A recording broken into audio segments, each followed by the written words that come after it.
All right, so I guess we're going to look at the homework, eh? Due Friday. Already discussed a number of subjects we're not really going to discuss here. So what do we got? We've got, is this it?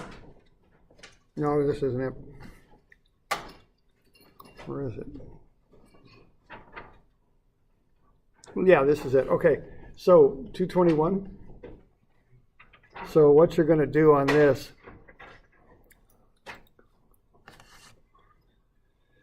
is you've got biaxial stress. You're going to use Hooke's law and get into biaxial strain. And then from there, you're going to get to the lengths of sides or angles. Okay? So there's a little bit of a flow chart of how to do this. Yeah. Just out of curiosity, do you have any idea of when we're going to get our test back? I haven't started on them yet. I got one more thing to do. They're number 2 on the list. So, I didn't get you much. No, that's fine. Monday at the latest.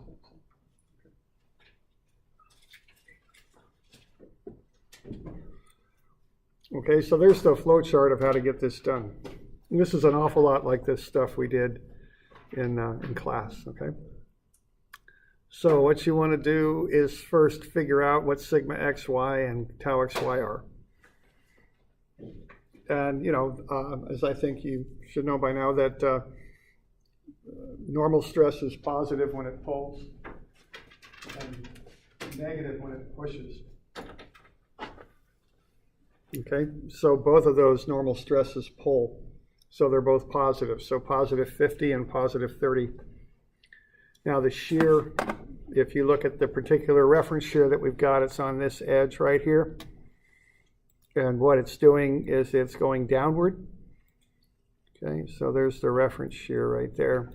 So what that would do would be to cause this element to rotate clockwise. So clockwise rotation gets you a negative, so that's a negative 20. All right, so that's where you'd want to start with that. Then once you've got that, you just plug into the Hooke's law formulas. They're over there on the right of the formula sheet on the front. You've got the material properties listed right there, and so you just plug everything in. I mean, that's really about it.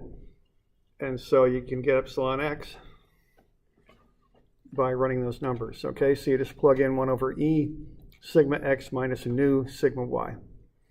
So, you know, you've got the formulas, you can always use them, but, you know, the idea here is to get epsilon, you take sigma over e, that e distributes through, but then you also have to consider the lateral effects of sigma y.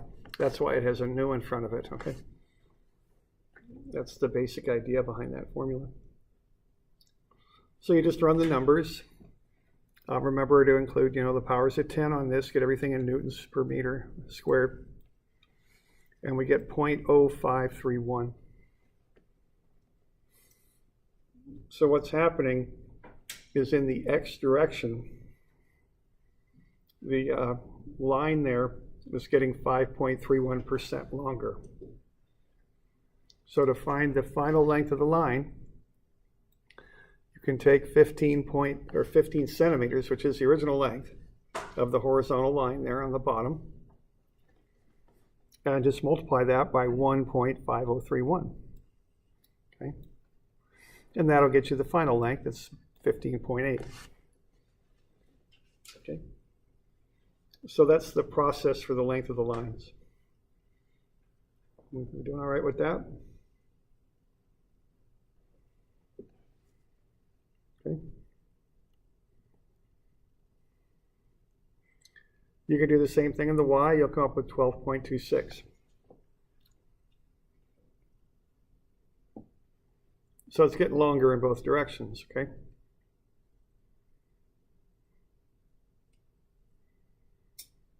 And so the epsilon y equation is an awful lot like the epsilon x equation. They're the same sort of thing.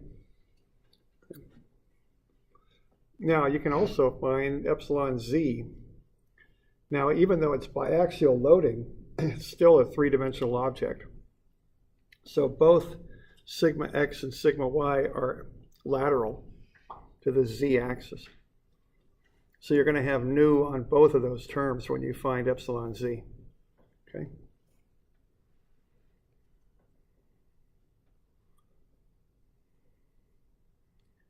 All right, so we got the x and y lengths now, and then we can find the z length as well.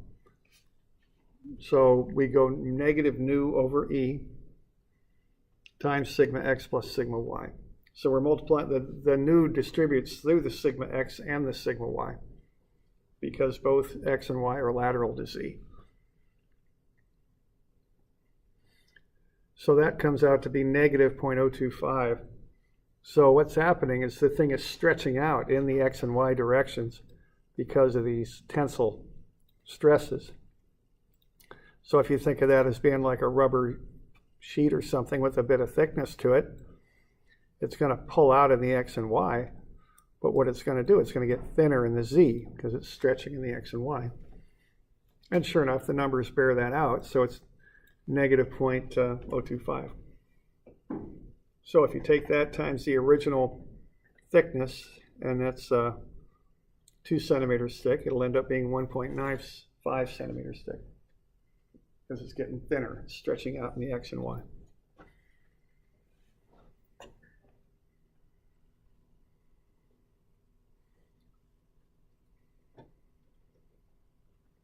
All right, now not only do you have that, but you've also got some shear going on there too. Now the shear formula is pretty straight up. You just take the shear stress over G, and that gets you the strain. Now what you're going to have there is a negative shear, negative 20. So that means that lower left-hand angle is going to get bigger. So a negative shear will make this angle, kind of the reference angle, so to speak, bigger. And if you look at it, if you take and pull that side down and this side up, that kind of makes sense, doesn't it? Because this side's going to go up, the other side's going to go down. I'm really exaggerating what that's going to look like to an extremely high degree, but it's going to do something like that, okay? Now that's way exaggerated, but that's the idea. So that makes that lower left-hand corner bigger. And that effect, you can even see it more if you consider the effects of the shear stresses in the other two, on the other two sides. See, those two pull, or what those two do is take those two stresses, is they're going to take this one corner and push it up that direction. These two stresses here for shear are going to take this corner and push it out over there. These two stresses doing that and that are going to take this corner and push it in, as will these two stresses here and here. They're going to push the corner in. So if you want that final angle, you can just connect the dots. And you'll get something like that for the final shape. Okay? So that lower left-hand corner gets bigger.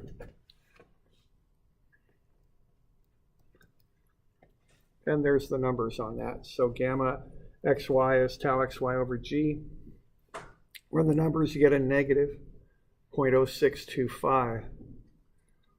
Now what that means is that is actually an angle in radians. And the negative is a little funny about that. It means the angle gets bigger, is what it means. So you have to remember that. So you can take the original angle, pi over 2, add that angle in radians to it, because pi over 2 is an angle in radians as well. That's the original 90-degree angle. Add the shear strain to it, and you'll come up with 1.6333 radians.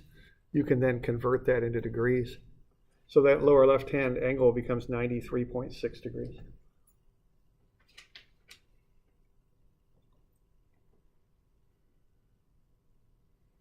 Is it always pi over 2 plus the... Yeah, if your original angle is 90, which normally it is, yeah. Because, pi over 2 radians is 90 degrees. Okay. We're not going to do any your angles or anything? No, I won't here. Okay. So we good with that?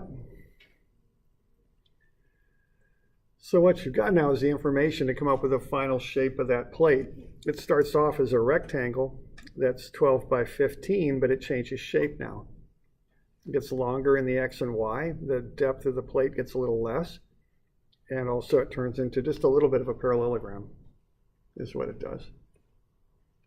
Okay. So if you want to draw that up, what you're going to do is start off with this original rectangle, but then account for the fact that it changes length.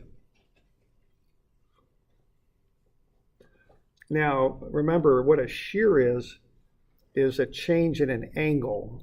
So this original 90-degree angle changes by 0.0625 radians.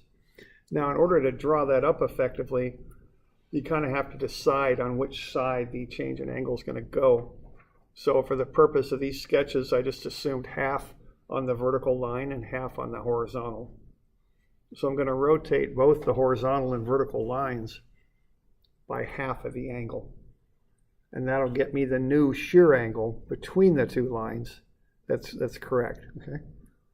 So instead of being 90, this one line is going to kick out a little bit, and this line is going to kick out a little bit. It's hard for me to draw that right in there. And the sum of those two will get me the final angle there. Okay? Or the sum of those two changes will get me the total change. So I'm just going to assume that half of the shear goes out of both sides. So what you can do to find that kind of kick out of point A with respect to B and point C with respect to B is to take that change of either line in radians and multiply it by the length of the line, and that gets you how far those things kick out. And is that so instead of a 90, it's like a 94 degrees? So is that like? Yeah, 93.6, I think, yeah, right. Okay. So I'm kind of taking half out on either side is what I'm doing. So it's like 1 point something on each side? Yeah, right. Or half of 3.6, yeah, 1.8, I guess, on either side, yeah. Do we do that in radians or in degrees? Well, you can do it either way, but I guess if you're going to use a protractor, I'd use degrees. But if you're going to kind of figuring out by how far these points kick out, I'd use radians. Because you can just take a radian measure times the length and get how far over it kicks over. Okay. So I'm actually using radians on this stuff. You could also just use the sine function on your, it'd be sine or tangent. I guess it'd be a tangent function on your calculator to do it too, if you wanted. You get something pretty similar.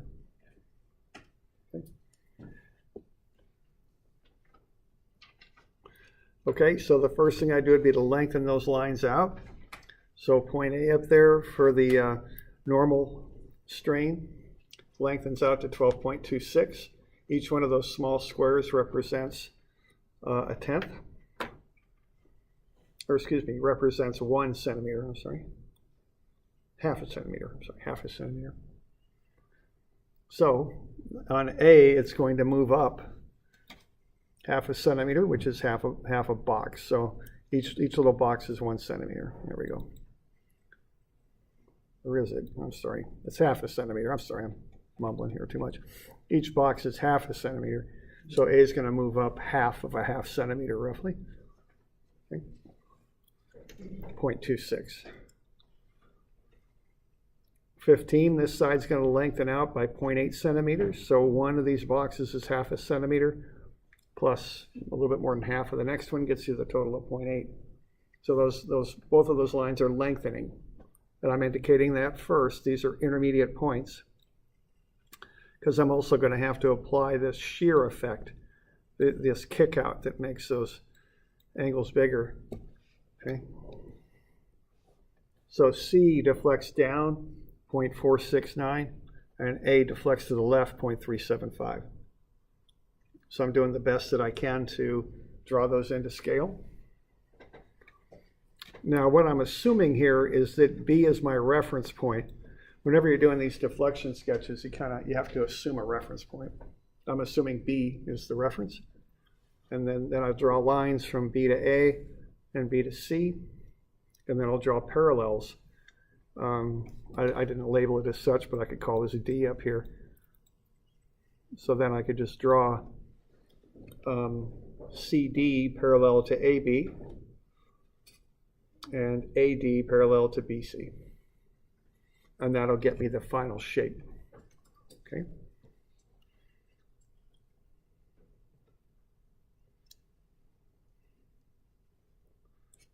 So there you go, something like that. So that's the real shape of the object after it deforms. The one thing I am assuming here is I'm assuming that B doesn't move. So that's my reference. I'm drawing everything with reference to B. You do have to pick a point that is a reference point. I'm using B. Okay.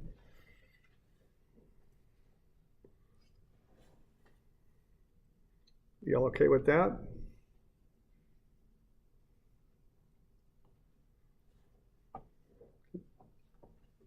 So that's how you'd be doing that stuff.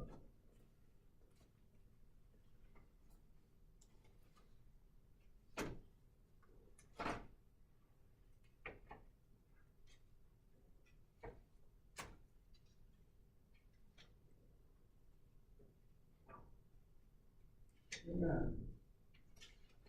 So we're good on that. We're going to move up to page, so that's what's due on Friday. Okay, that's fine. Okay. All right, so we'll move up to page 470 now. Now we're going to do another biaxial topic. This is biaxial strain. Okay.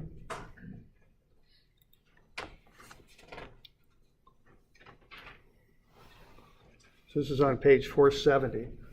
And this is another one of those long derivations. Now, this is strain. So what we're looking at now is strain instead of stress.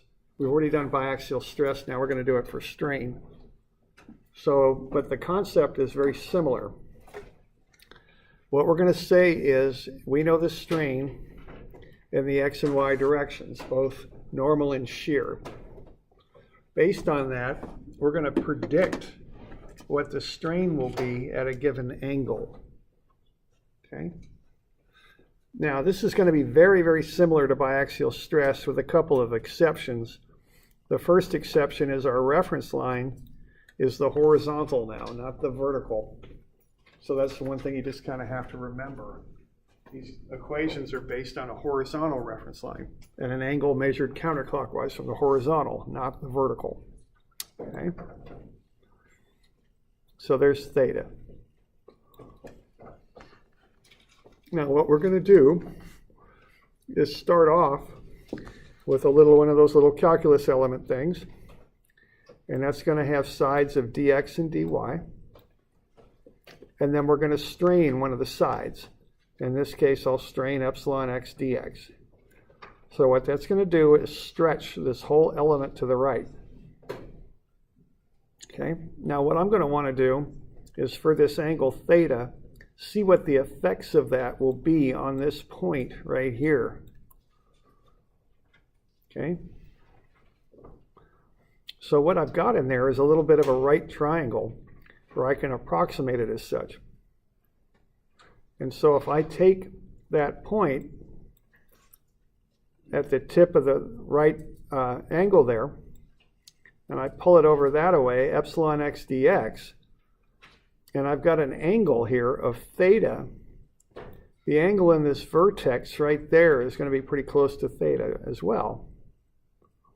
So I can say that this line here is epsilon x dx cosine theta. And that's how far that point is moving. Okay? So I'm going to call that delta d prime. That's how far d moves, that point there at an angle. Okay? Now I can do the same thing when I look at a epsilon y. This extra lengthening here will be epsilon y dy. I can pull out the little triangle out of there to look at what happens to that corner. That thing's going to move straight up. Okay, if I pull this little triangle out, I get another little right triangle. And I want to solve for this side now, because what I'm seeing is what's the effects of epsilon y dy, which I've got right here, on this corner. Okay, so what that's going to do is it's going to take that corner and move it out by just about that much right there, approximately. Okay, So these are basically estimates, you know, they're pretty good for what we're doing. So what I'm looking at then is just that little distance, which is just a little bit of a leg of a triangle. So if I take my epsilon y dy, that would be the hypotenuse of that triangle. So epsilon y dy sine theta will get me another delta d prime prime.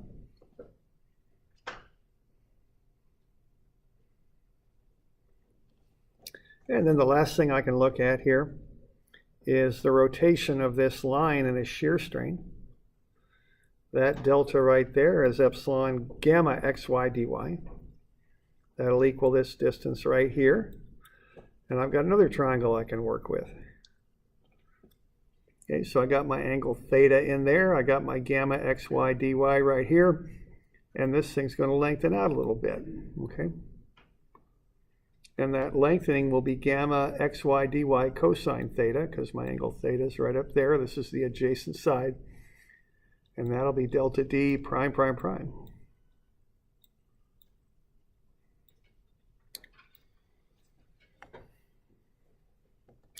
So I can take those three terms and add them up to get my total change in length caused by those three strains. Okay. And then what I can do, I've got my delta D total.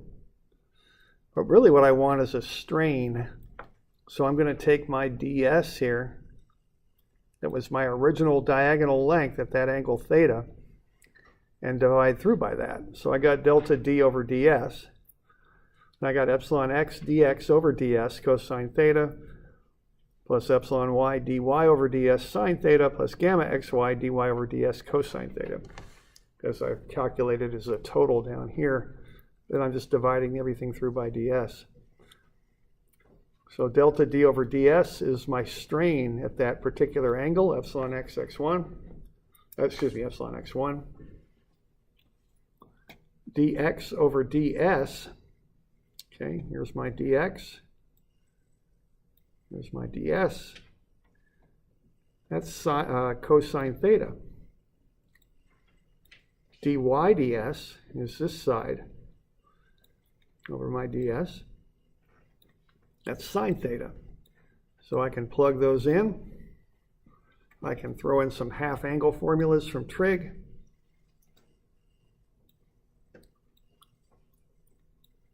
And then I can collect terms. And I end up with this equation right here. So this is for strain. This tells you what happens if you know epsilon x, epsilon y, and gamma xy. You can calculate the normal strain at any angle you're interested in, measured now from the horizontal. Okay.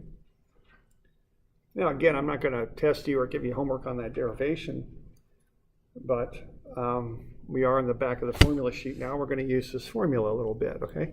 This tells you about strains at given angles.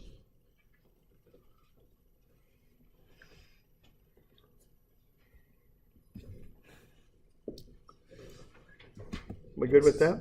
Sorry, this is always horizontal, right? The angle is always with strain. It's always with the horizontal, right? Okay, and that's sort of a biaxial strain. Right. Okay. It's on the back of the formula sheet, upper left. It's where it ought to be. Okay.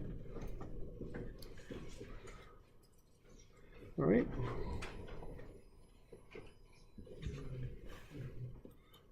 Now, the shear formula is based on a similar idea, and I really just don't want to go through all this. We're a bit short of time, and it's long and boring anyway, so let's just say that we had some very smart people figure this out, and I think we could trust them. Okay, I think they're pretty good. Okay. Now, there is a little bit I'd like you to understand about this, and that is the difference between shear strain, which is the change in an angle. So if we're looking at the shear strain for that angle there, oriented at some theta from the horizontal, that's actually going to be composed of two rotations of two lines.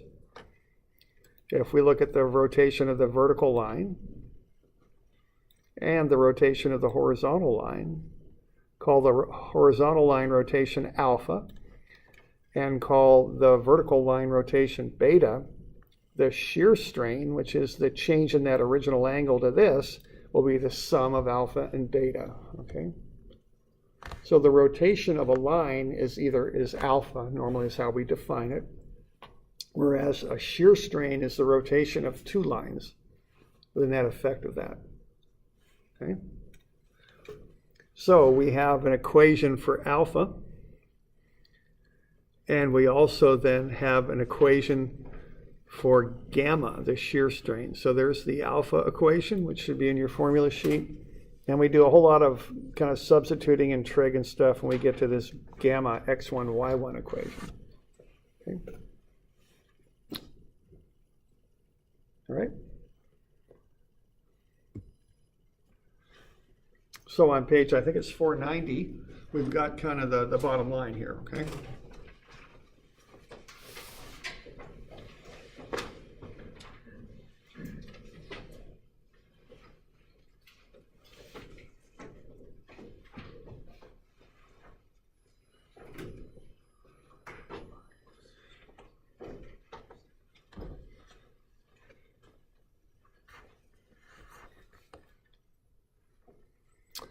All right, now, these are biaxial strain equations. Now, you might notice that they look an awful lot like the biaxial stress equations. This is almost identical with the exception of that 2 right there. Other than that, it's pretty much identical to the biaxial stress equation. That will give you the strain at a given angle. Now, we're measuring the angles from the horizontal, so we got to remember that. Here's the biaxial shear strain equation. Again, very, very similar to the biaxial shear stress equation, with the exception of there isn't a 2 right there. The angle theta is measured in radians, from the horizontal. I'm sorry, theta is measured from the horizontal now. So that's a little different than stress. We got to measure the angles from there, like so. The shear strain is the sum of 2 rotations of 2 lines. So we call that rotation alpha, this one beta. When you add alpha and beta together, you get the change in that original angle. Okay, and I've got the formulas there for alpha and beta. I give you the formula for alpha on the back of your formula sheet. Okay. So this stuff is an awful lot like biaxial stress. It's just telling you what the strain is at a given angle. If you want, just like you did with stress, you can find principal strains. You can find the angle at which the principal, which are the maximum and minimum strains, occur. There is a formula for the principal strains. You can use this epsilon x plus epsilon y as epsilon 1 plus epsilon 2 formula if you like. The shear is 0 on the principal normal strains. The maximum shear strain is 45 degrees off the principal normal strain planes, et cetera, et cetera. The relationships are very, very similar. I don't think it quite has the importance of stress, because stress is going to break something. Strain we may not be quite so concerned with, all right? But you do want, so, we're not going to spend forever on this, but it is something that you need to be aware of. Okay? And we'll go through a couple examples of this. Page 500 has some different conventions and things on it, you can note. And then I've got some examples. So why don't we start off on the example on 530.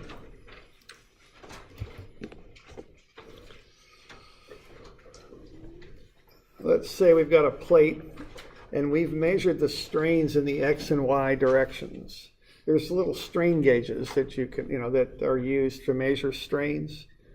They often use something called a Wheatstone bridge, which you can attach to a sample and then run a little current through it, and the current will change proportional to the strain when the thing starts to strain. Okay.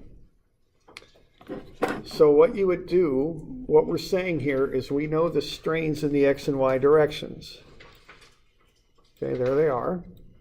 Now those things are called out with that postscript of micro on it. Micro means 10 to the minus 6. It's the metric symbol for 10 to the minus 6. So what you're going to do here, what we want to do is predict, knowing the x and y strains, we want to predict what the strains would be on an element rotated at 30 degrees with the horizontal. Okay. So just like with the stress stuff, I'll fill in a table. I'll get epsilon x, epsilon y, and gamma xy. And then I'll plug in my two angles, theta for epsilon x1 and theta for epsilon y1. Okay. So epsilon x is right there. It's 300 times 10 to the minus 6. It's also, as you notice, getting longer. Okay, it's stretching out in the x direction. So that means this will be a positive 300 here. Okay. Notice that epsilon y is getting less. It's getting shorter, so that'll be a negative 512. And then what we call gamma xy, which by convention is in the lower left-hand corner, that angle is getting smaller, so that also is a positive. Okay. We measure our angles from the horizontal. So this first one here will be 30. That's how you get from the reference horizontal plane to the x1 epsilon. Epsilon y1 will be 90 off of that, so it'll be 120. Okay. So there you go. So plus 300 minus 512 plus 210. And then 30 and 120. Okay. So you want to be able to fill in this table before you start running these numbers. You also want to get the proper sign into the numbers. So epsilon x is positive, it stretches. Epsilon y is negative, it compresses. In this case, gamma xy is positive because that lower left-hand corner angle gets less. And then the angles are just given from the horizontal. Okay. Now, another thing to notice about these things when they're given as problems is they're conceptual sketches. They're like schematics. And they're conceptual, and in one, they greatly exaggerate the amount of deformation so that you can see it. And two, for these shears, they put all the deformation on one side. That way it can be dimensioned. So essentially on this sketch, this schematic sketch, that's the reference point. And there's also a reference line, okay? A little different than what we just did. See, what we did earlier when we tried to draw a realistic sketch here. Shucks, I don't have that, do I? I'm gonna have to go get it, okay? So what we were looking at in the homework there, we were drawing a more realistic sketch with that lower left-hand corner as a reference point. Notice both of those lines rotated, didn't they? BA and BC. Whereas in what we're doing now, it's more of a schematic, and we're holding that lower left-hand angle, or the lower left-hand line, I should say, steady. Okay, that's a reference line that we're working off of.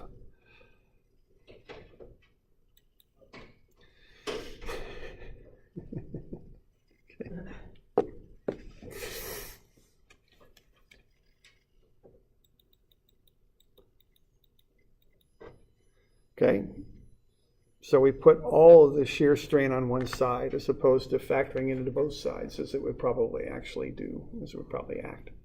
Okay, so I think the challenges in doing this is, one is getting this initial information filled in properly. So you should know the sign conventions and know that you're measuring the angle, the reference angle from the horizontal. Okay. The other thing is kind of conceptually understanding what it is you're doing, okay? So you're just, and all you're really doing here is just plugging into a formula. I mean, you got the formulas up there, you just plug in. So when you do this, you find epsilon x1 at that 30-degree angle is 188. Now, I don't bother carrying the 10 to the minus 6 through the equation. It just gets too messy for me, so I just put it in at the end. So you just plug into the equation, no big deal. And you do the same thing for epsilon y1. Use the same equation, just plug in Instead of 30 degrees, you plug in 120. Okay. And then they have that same little shortcut equation just like you had in biaxial stress. So you could get epsilon y1 either by using the equation at the top, or in the middle, I should say, the running the numbers for 120 degrees, or you can use this shortcut equation. You could do it either way. It's up to you. Doesn't matter. Okay. Either way, you're going to get epsilon y1 is negative 400. Okay.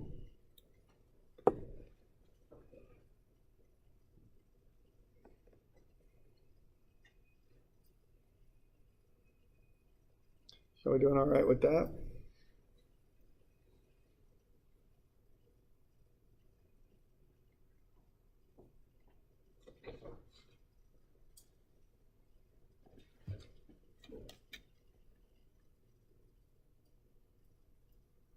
Okay.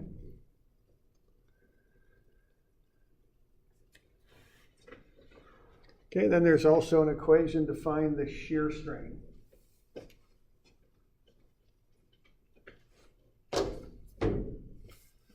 Okay, and that's down at the bottom left of your sheet there, page 530.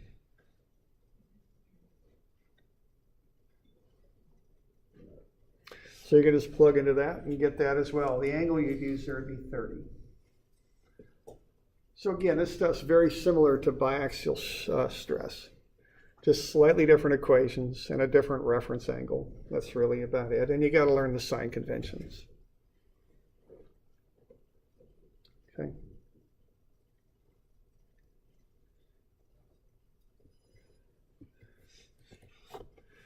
So there you go.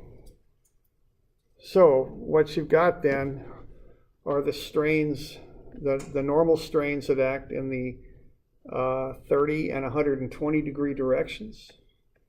And you're finding the shear strain that acts at 30 degrees. So what you do then is draw up a schematic type of sketch to illustrate that, okay?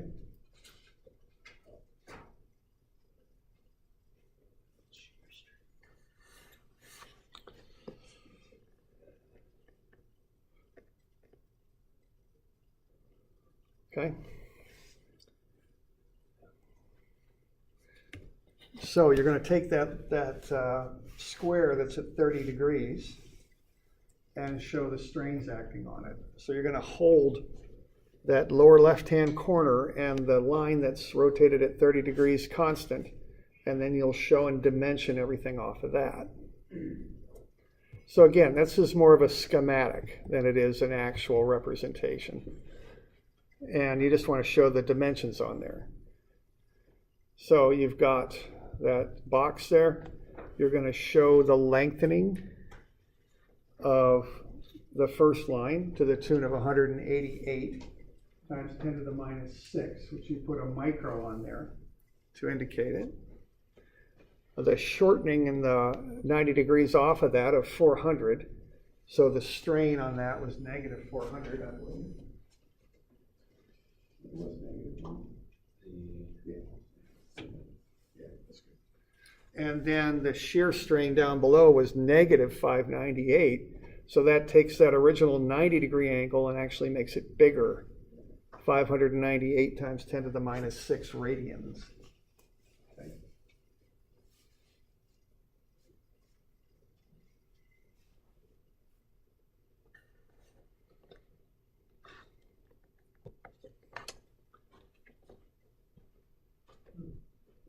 Have a look at that on your back.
about all that and whatnot.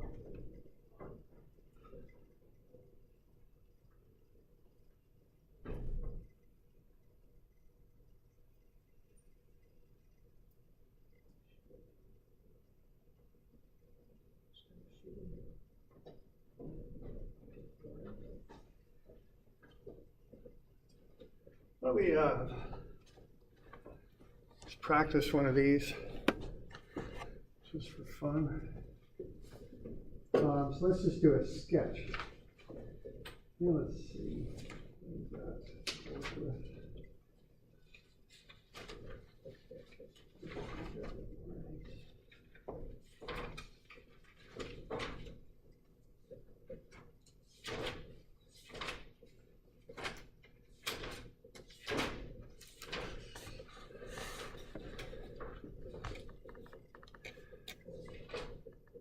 Actually, why don't we take a break here? Why don't we do that? So why don't we just take 5 minutes here? Do we get into torsion next week? Yes.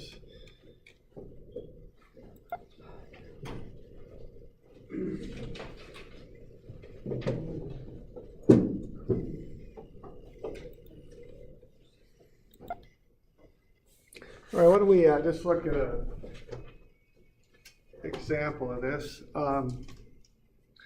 Why don't you just see if you could copy this down and see if you can do it.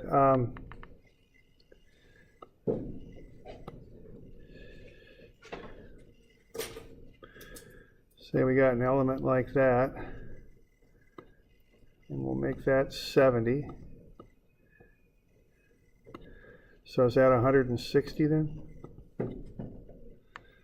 And let's say that epsilon x1 is negative 200 times 10 to the minus 6. Epsilon y1 is 300 times 10 to the minus 6.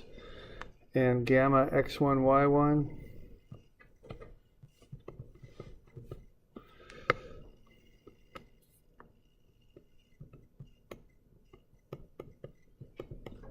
is 400 times 10 to the minus 6. Why don't you just sketch up on that little element there? Just sketch this up. Put a little dimension schematic element on there. Okay.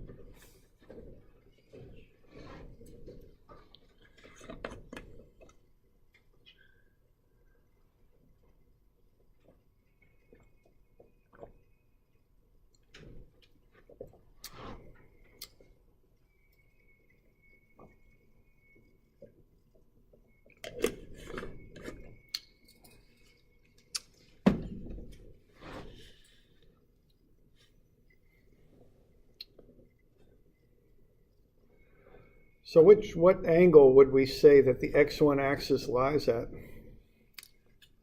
for that?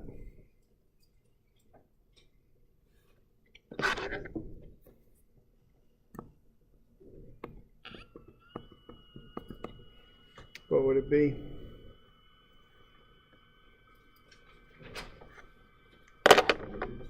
Yeah, it's just 70. Okay, it's from the horizontal. That's all there is to it. Okay?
So there's no calculations required on this. I mean, I've given you the strains at the different angles. Oh, that's the. This is just sketching, because I'm using the term X1 and Y1 instead of X and Y.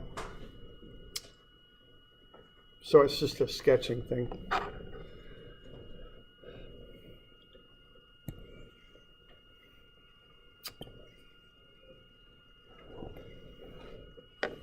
So that square is going to change shape.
So we're getting something like that. So it's getting shorter in the X1 direction. So that pulls that line back to here to the tune of 200 times 10 to the 6. It's getting longer in the Y direction to the tune of 300. And that lower left-hand angle is changing to the tune of 400. All these numbers are times 10 to the minus 6, okay? So that's what's going on there. That's how you make these sketches, and that's what they refer to, how things are changing at given angles. Okay. So what we're doing here is essentially a schematic sketch. We're holding that lower left-hand corner steady, and the lower line, or the line that extends out to the right of that, steady, and then all the deformation happens off of that. Because when you do these little sketches, you kind of have to declare a reference line. That's what you got to do. All right. So you doing all right with that? We got any questions on that bit? What is the 400 again? 400, it would be an angle in radians, 400 times 10 to the minus 6. It's the Rotating this way? what it is, it's the change in angle of the lower left hand, or the change in the lower left hand angle is what it is. It's caused by shear. So we started off with that square like this at 70 degrees. Okay, what we've determined is there's shears acting on them that are positive. So the shears are doing that, and they meet in the corners.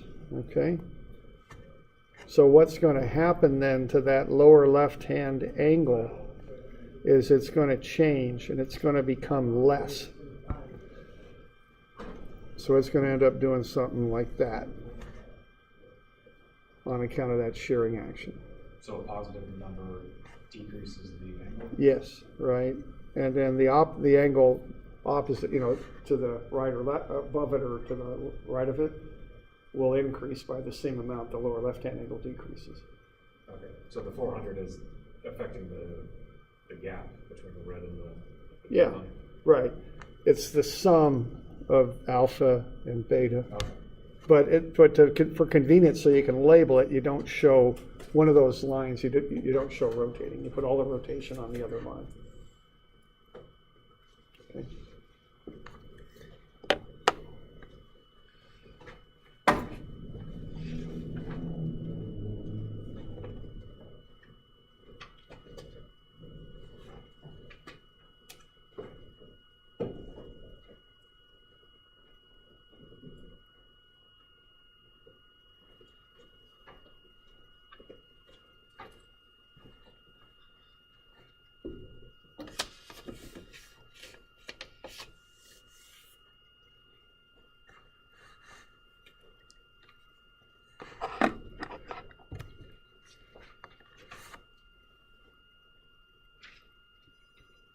All right. So we good with that? Okay. Now why don't we look at a couple real examples of these, okay? Just to illustrate what's happening here.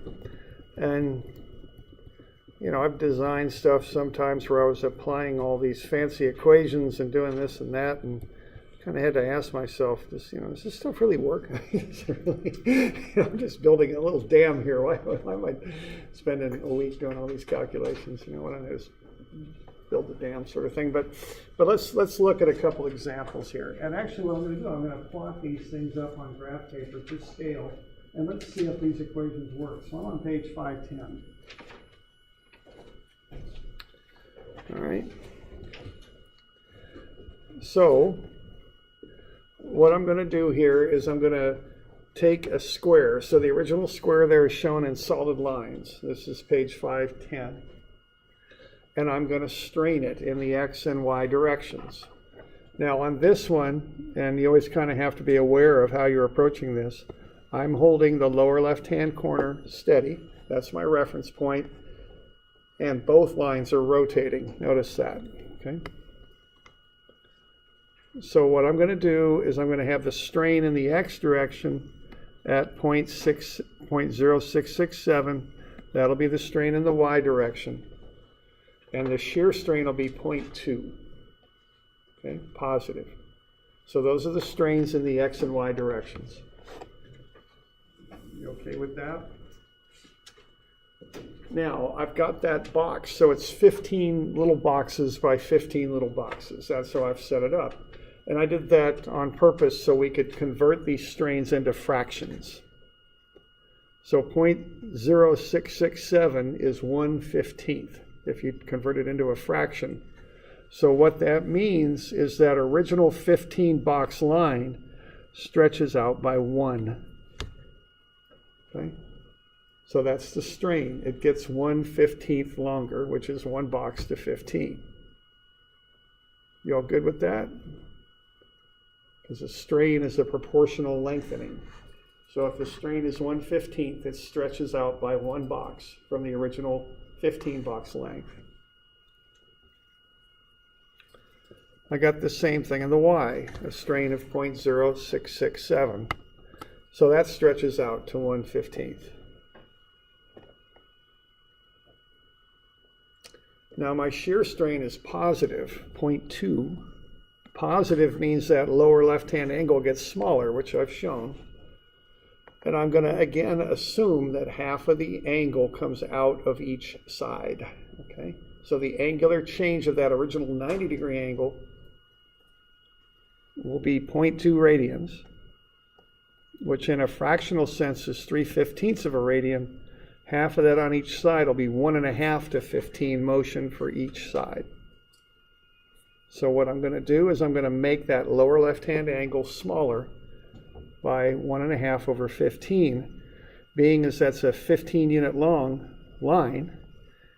That thing's going to kick out 1.5 that way, and this one's going to kick over 1.5 that way. Okay.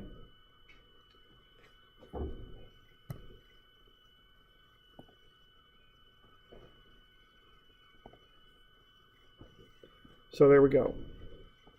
So those corners are going to end up in the points that I've got marked in red and I'm circling in blue. So that's what happens to that square, is those two corners move to those new locations. So they stretch out and they kick over to make that angle less by those strains. You okay with that? Okay. And then I draw in the upper lines parallel to the lower ones, and the right-hand line parallel to the left one. So I get the final shape of that square. It's not 15 by 15 anymore. Okay? It's 16 by 16 plus it's been turned into a parallelogram. So it's changed shape. That's what strain is. So we good? Questions on that?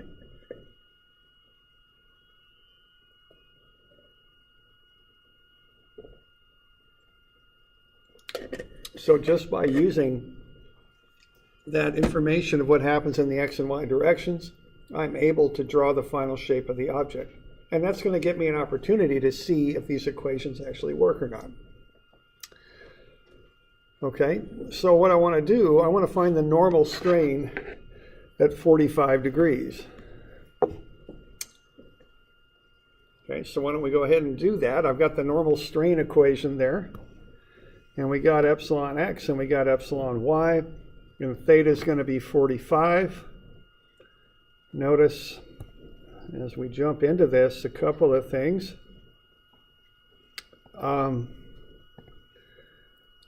2 times 45 is 90. Sine of 90 is 0. So that's going to zero out right there. So what am I going to have? I'm going to have epsilon x plus epsilon y over 2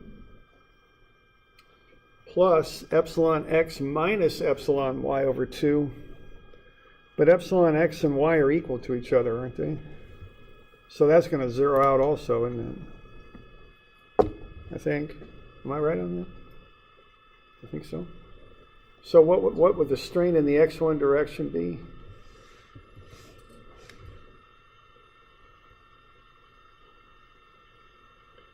Oh, wait a minute. No. Did I? What am I doing here? Oh, I'm sorry. I screwed up. Yeah, I screwed up. My bad. Okay. It's not that one that zeroes out. It's this one. Both of these terms zero out. Cosine of 90 is 0. There we go. So we only have to deal with the first and last terms. There we go. And this is just going to be sine of 90, which just goes to 1. Okay.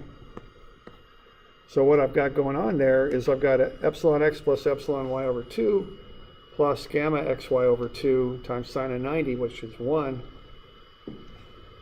So what do I get for epsilon x1 there?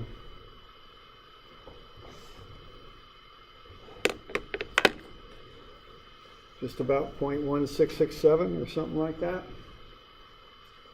When I get that figured out.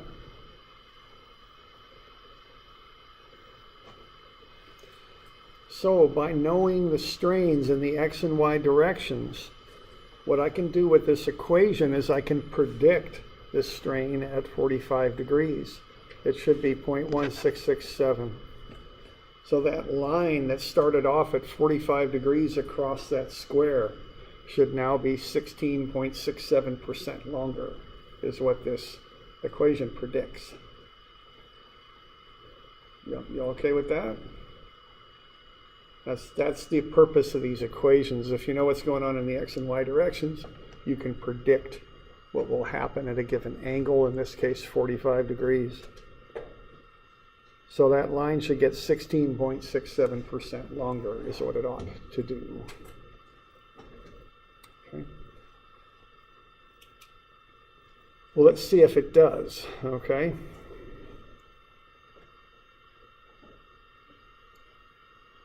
So I'm going to measure that line, and then I'm going to lengthen it by 0.1667 and see if that comes out about right, okay? So what's the length at 45? I've got a decimal ruler on there. I guess that's just centimeters. Where am I at there? I'm going to go measure that original 45-degree line across the original solid line box, the square. 15 by 15. And that comes out to be about 10.8 centimeters. Okay? So these are millimeters is what they are. So there's 80, 90, 100, which is 10 centimeters. And that's 0.8 as near as I can read it. Okay?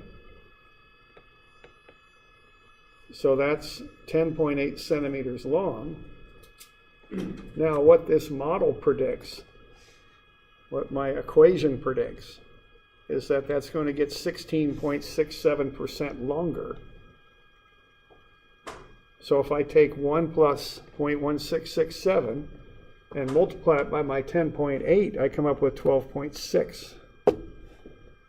So that's what the equation tells me the new length of that line is going to be. Okay?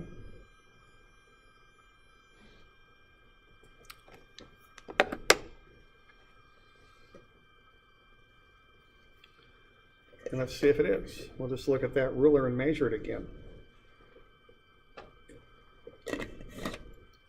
But this time we measure the line from the original point down here up to where the two dotted lines intersect, where that new box is. And that looks pretty dang close, doesn't it? 9, 10, 11, 12, 12.5, 12.6, pretty much, okay? So that's the purpose of these equations. If you know what the strains are in the x and y directions, you can predict what they'll be at any angle you want by using that equation. Okay?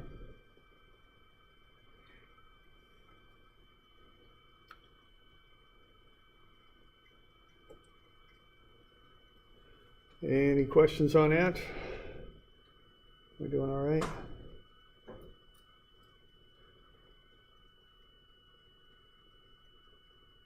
Okay. Good. All right. So yeah, it's just about 12.6. So they work, okay? Especially considering we're straining these things an awful lot. Engineering strains aren't usually anywhere near this amount when you're dealing with metals and stuff. But, it still works pretty well, okay? So that's the purpose of these equations.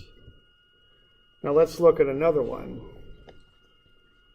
Now on this one, I'm going to use my reference point in the middle, okay? You can use whatever reference point you want as long as you're consistent about it, and you can use whatever one you want that'll show the information you want,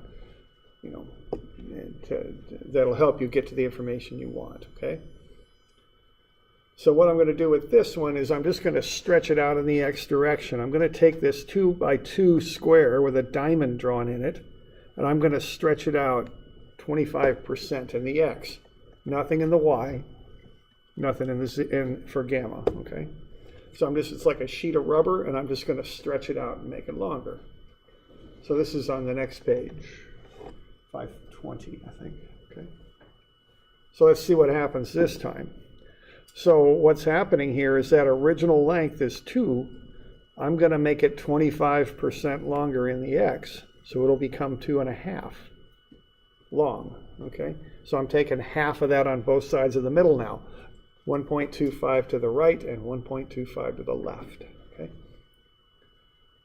Everybody good with that? So my reference point is changing. It's not the lower left-hand corner anymore. It's more advantageous to me to pick the middle this time. So what my little model here says, or my equation, is I can find gamma x1, y1 for 45 degrees, and I can also find the alpha angle for 45 degrees, okay? So why don't we plug into these equations and see what comes out. All right, now this is going to go pretty quick because gamma xy and epsilon y are 0. So, and then we got 45. So a lot of stuff's going to zero out, okay?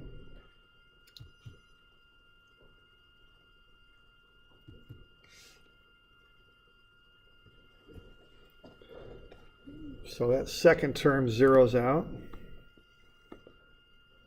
And zeroes out here too. Okay. There we go. So what I get for gamma, x1, y1, 45 degrees is negative 0.25 radians. And then what I get for alpha for 45 is negative 0.125 radians. Okay. I'm just running the numbers on that stuff. I'm just plugging the stuff I got into the equations. Okay.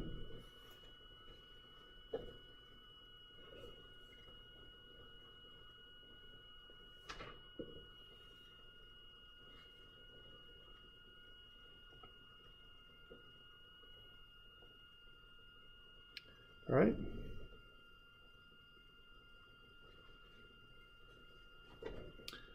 So that's what we got. So we get gamma x1, y1 at 45 is negative 0.25 radians, which is 14.3 degrees.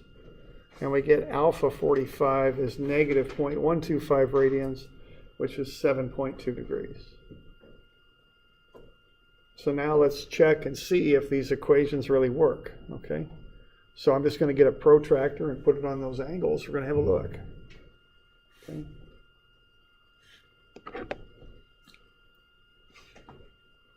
We good with that? Okay. So it's just plugging in, and in both cases, those second terms zero out. And the only value we got is epsilon x is 0.25.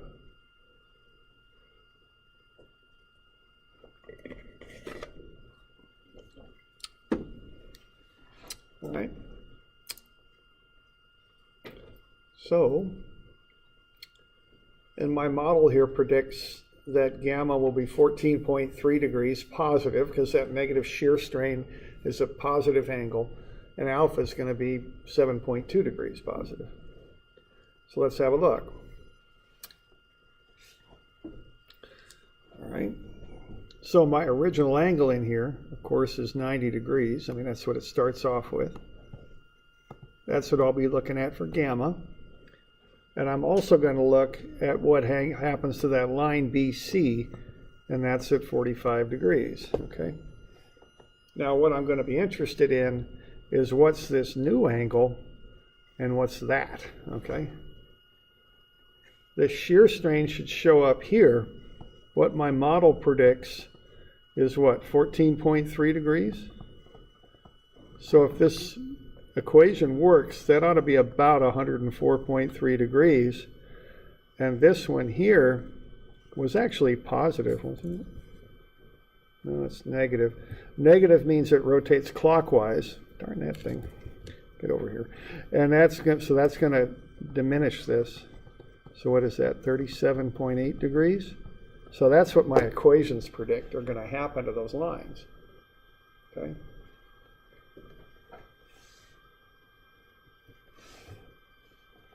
So if I put that protractor and line it up on BC, here's my other line. What is that? Kind of hard to see. 100, I'd call that about 103.4, something like that, 3. I'm looking at this angle right here. The equation predicted 104.3. Not perfect, but given the amount of strain I've got in this thing, it's reasonable. I'm close. Okay. You all good with that? Okay. So that's about 103.3 when I measure it. Here I've got it lined up there, and then I'm looking at what's happening to BC. 30, I don't know, it's hard to read. What? Not quite 40. I'd call that about 38.5 roughly.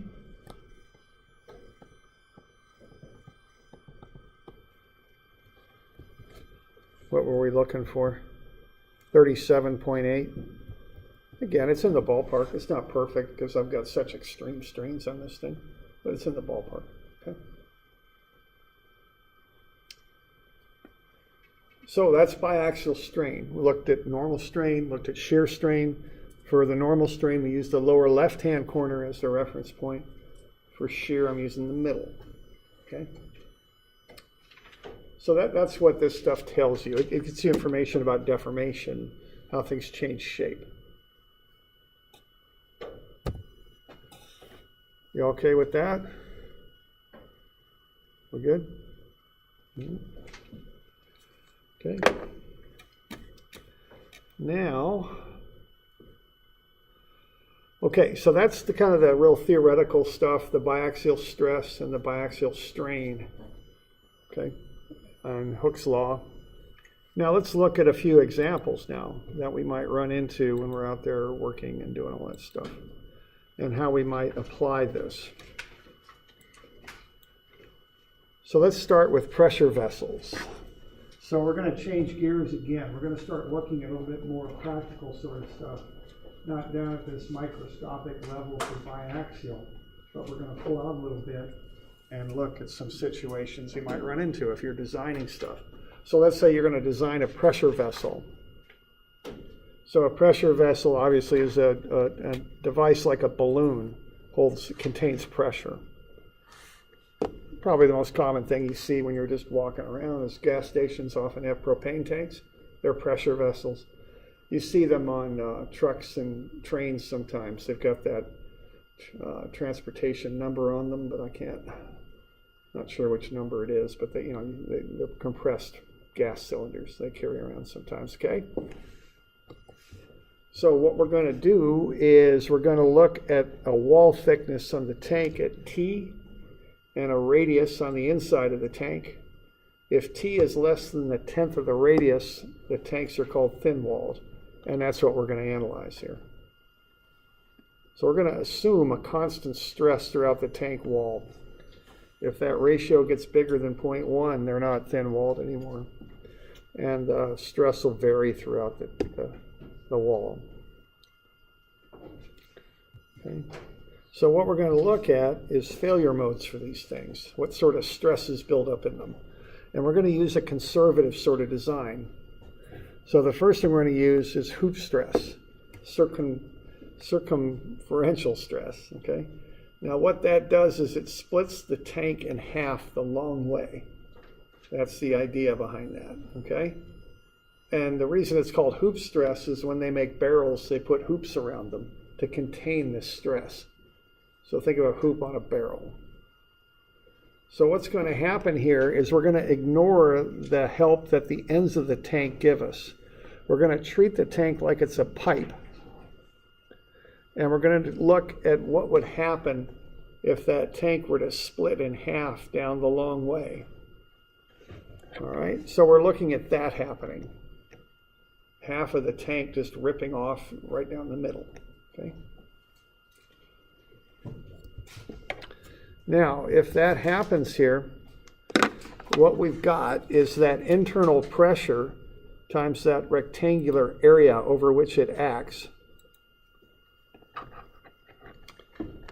All right, and that's going to push on the tank and try and tear it in half. So that's going to be 2 times the radius times the length.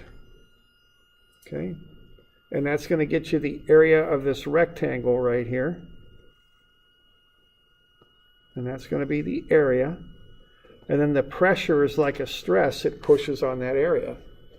So the force generated by that gas inside the tank is 2 times the radius times the length times whatever the pressure is. 2 times the radius times the length for the area, and then the pressure is a force per unit area. That'll get you a force. Again, this ignores the ends of the tank. We're just treating it like it's a pipe. All right, now what's going to pull back against that is the wall of the tank. So you're going to be interested in how much stress builds up in the tank wall so that you have a strong enough tank wall. That's the idea here. Okay, so what it's going to do is it's going to have both sides pulling back like that against that internal pressure. And the area of material will be the length times the thickness of the tank. And then the stress that builds up in the tank wall will be called the hoop stress. So the hoop stress, which is force per unit area, times the area of the wall, which is LT, but there's 2 sides, so it's 2LT, gets you the force pulling back. So these 2 things end up in equilibrium. So you're going to have 2 times the length times the thickness times the hoop stress, and that's going to equal the pressure, the force caused by the pressure in the tank, which is 2 times the radius times the length times the pressure, okay? So the 2's and the L's are going to cancel. You're going to get the hoop stress times the thickness is the pressure times the radius, and that'll get you the hoop stress is the pressure times the radius over the wall thickness. So there's a design equation there for hoop stress. Take the internal pressure, multiply it by the radius of the tank, divide it by the wall thickness, and you got the stress buildup in the tank.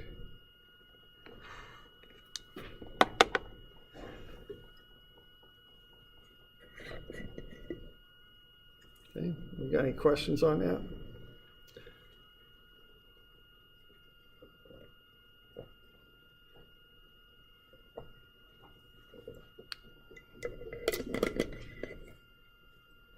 Okay, so that's the hoop stress. Tears the tank in half like that. Now we also have the axial stress. What that does is try and tear the end off the tank. So what you've got there is the area of the inside of the tank, pi r squared, multiplied by the internal pressure. Okay, so that's the pressure times pi r squared. That's the pressure times the area, and that gets you the force. And that's just trying to rip the end off the tank. Now so that's pi r squared times p. Now what you've got resisting that is the area of the tank wall. Now what that's going to be is the distance around the tank, 2 pi r, and then you just take that distance, lay it out flat like a rectangle, and multiply it by the thickness, and that'll get you the area of the tank wall. That pulls back. So that's going to be 2 pi r times the thickness times the stress in the material. That'll get you the force pulling back. So the pi and the r will cancel on both sides. So you get PR is sigma A T times 2. Solve for the sigma, which is what you want to know, the stress in the wall. That's PR over 2T, which is the hoop stress over 2. Okay? Now these stresses occur like a balloon. They're all tension. There's no shear in the tank wall in the X and Y directions. Okay? Now there are at odd angles, but in the X and Y directions, there's no shear. So you just have these large tensile stresses that build up. Because the shears are 0, those are the principal stresses in the tank. Okay? So there you go. So we got two stresses, the axial and the hoop. The axial, the hoop is the big one, that's PR over T. The axial is half of that. The hoop splits the tank in half like it's a pipe, and the axial tries to tear the ends off the tank. Okay. So the axial's it works on this circumference, it's trying to tear the end off the tank, which is usually kind of a semi-hemisphere there. Yeah. It's normally how they build these things. All right, so let's have a look. Let's say we got a gauge pressure in this thing of 800 kilopascals. There's the tank dimensions. Let's find the principal stresses and the maximum shear stress and the stresses on that element shown. Okay. So let's express the values in newtons and meters. Remember that. You want common units on this stuff. So, for the pressure, what do we got? 800 kilopascals. Kilo means 1,000. Pascal is a newton per meter squared. Okay. It's common to give tank diameters. Remember to take half of that to get the radius. 0.6 meters. The wall thickness is 10 millimeters, otherwise known as a centimeter, which is 0.01 meters. Okay, there you go. Okay with that?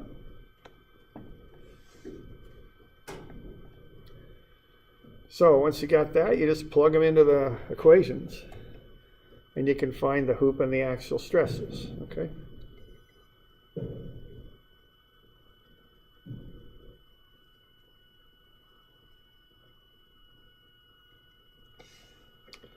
So when I run the numbers, I get the hoop is 48 megapascals, and the axial is half of that, 24 megapascals. Okay.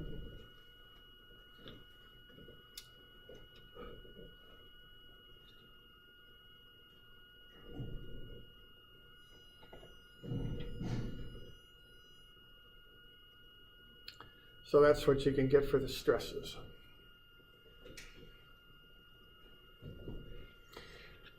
Okay, so we just collect the data and then we plug it in. Now, those are the principal stresses. Okay, that's the biggest tensile stress you're going to have and the smallest you're going to have. Okay. So that's pretty straight up right there. So once you get the hoop and the axial, you've got the principal stresses. Okay.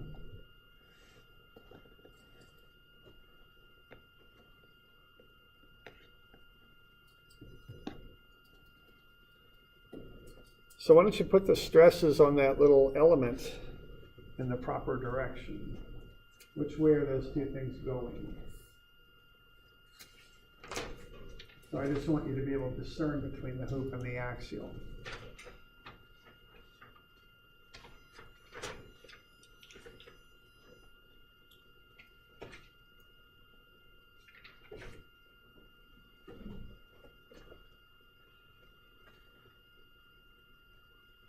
Okay.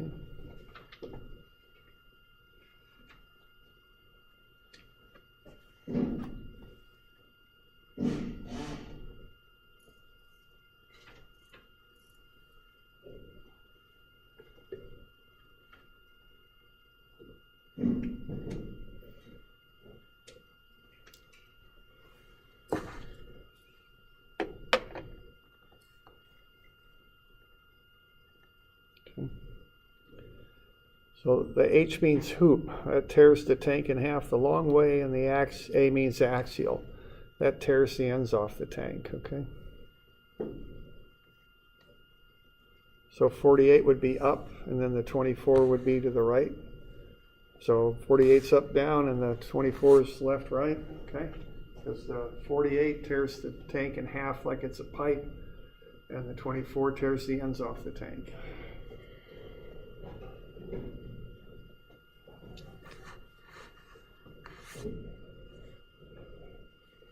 Good with that?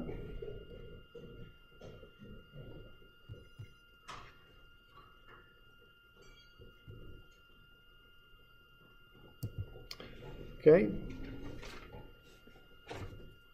Now let's figure out what's going on with shear, because those are the principal stresses there. Okay. And so the shear on those planes is 0. Now let's find the maximum shear stress. Let's start with the in-plane shear stress. So what angle would that act at, the maximum in-plane shear stress?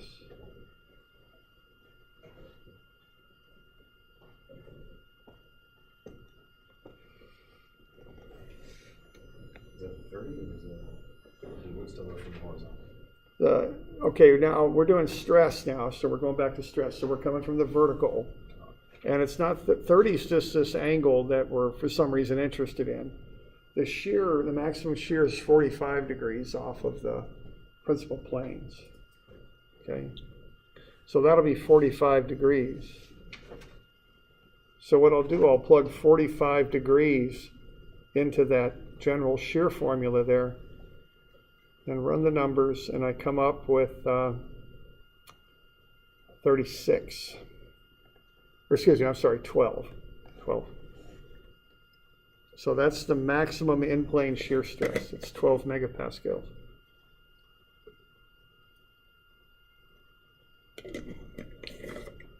Okay.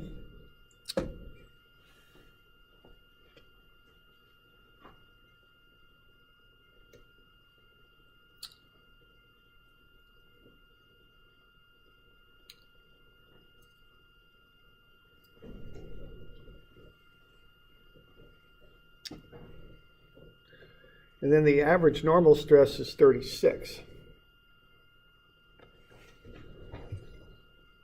So I can go ahead and put that on that shear, on that stress element there.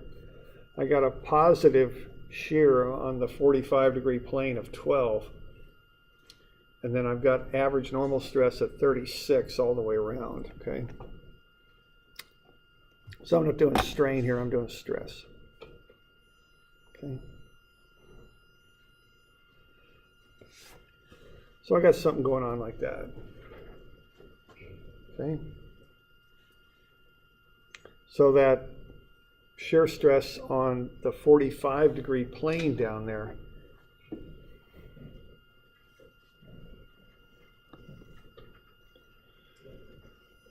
at that orientation is 45 degrees, okay? And the shear on that is positive 12. So this shear right here rotates the element counterclockwise. That's how I'm coming up with that.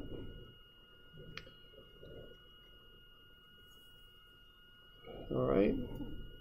So what I've just done there, I found the principal stresses, and then I found the maximum in-plane shear. So currently I'm going to design this thing for 48 for tension, and the maximum shear I've got so far is 12. So that's what I'm going to design this thing for, okay? But I've also got to check that out-of-plane shear. Remember that when we were doing the stresses? Okay, so when I'm doing the out-of-plane shear, I'm going to look at the tank wall kind of like that. And what I've got is 48 doing this, 24 doing that, but 0 doing that. So what I'm going to do is I'm going to look at this side right here and calculate the shear for that. In addition, that's not really 0. I mean, it probably is, but if you really want to be conservative, which if I'm designing a pressure tank, I'm going to be, what I'm going to look at is that internal pressure, which is 0.8. It's 800 kilopascals. That's 0.8 megapascals pushing on the inside of that tank. You could think of that as being like a compressive stress. Okay. So I'm going to design for that. That's what I'm going to design for. And I'm going to find the shear associated with that. And I'm going to use the plus or minus sigma max minus sigma min over 2 formula to accomplish that. And that'll be plus or minus 48 minus a negative 0.8 for the pressure over 2. So that'll be plus or minus 24.4. And when we were doing that biaxial stuff, when I talked about that out-of-plane shear, this is what I was talking about. You know, I sure as heck don't want to design a pressure vessel that's going to break. That would be bad, okay? And so notice the in-plane shear maximum is 12, but the out-of-plane shear is about twice that, okay? So you don't want to be designing that thing for 12 for shear. You want to design it for 24.4, okay? So you do have to watch these out-of-plane values sometimes. They can govern. And especially with a pressure vessel, that's not the kind of thing we want to have fail, okay? So the absolute maximum shear stress in the tank is 24.4. Not 12, but 24.4. Okay? You all okay with that?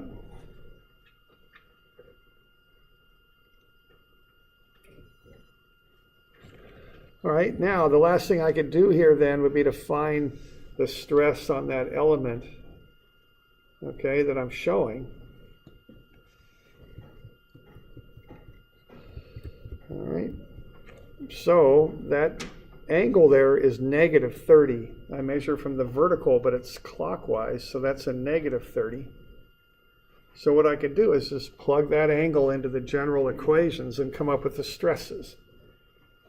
And it's just that same old kind of stuff, man. You just plug the numbers in. Use sigma x is 24, sigma y is 48, and the angle is negative 30.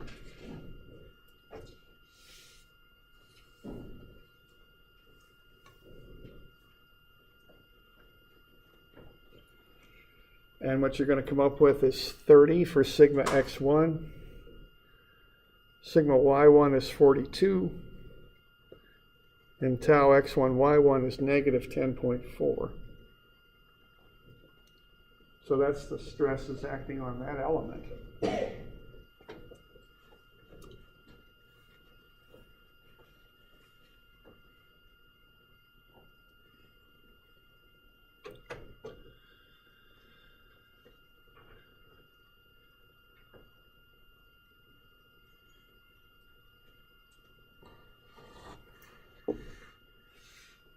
Okay.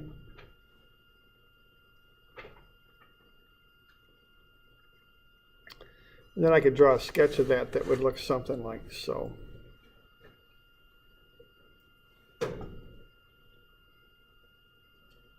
Okay. So that's how you might analyze that pressure vessel. So we use those the hoop PR over T and the axial PR over 2T formulas to get from the pressurized tank to the stresses in the X and Y directions on the tank walls. Then we can do the biaxial stuff to do the rest of it, okay?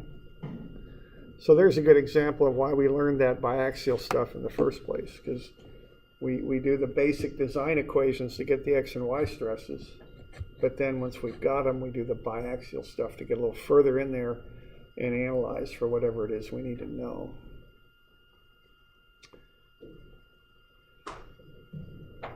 And you might say, well, you know, why the heck do I want to know the angle at negative 30 degrees and on that element? And, you know, there is a possibility. It just depends on how the tank is fabricated. But, you know, if you're, let's say that's a big tank and you don't really have a big old plate of steel big enough to do that, you might fabricate it like that, okay? Or you take a small thin plate and just wrap it at a given angle, then weld it. Now, you know, welding that's done properly should be stronger than the actual material, but all the same, you might want to check the stresses on that seam, the black seam where it was welded. I don't know if they design pressure tanks like they do paper towel rolls or not, but if they do, you might want to look at that seam, okay? Okay.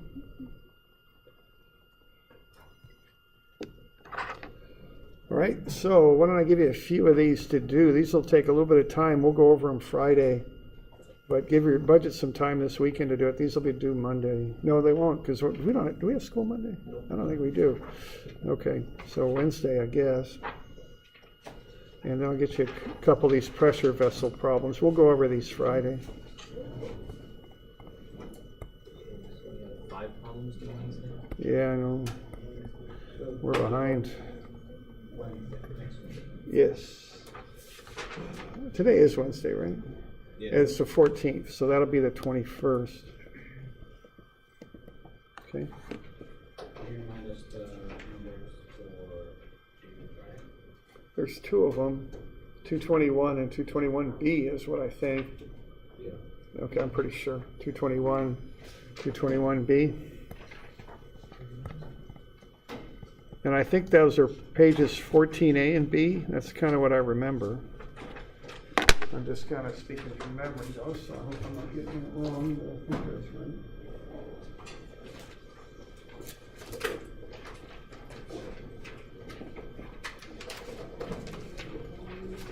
Yeah, 14A. Okay. There you go.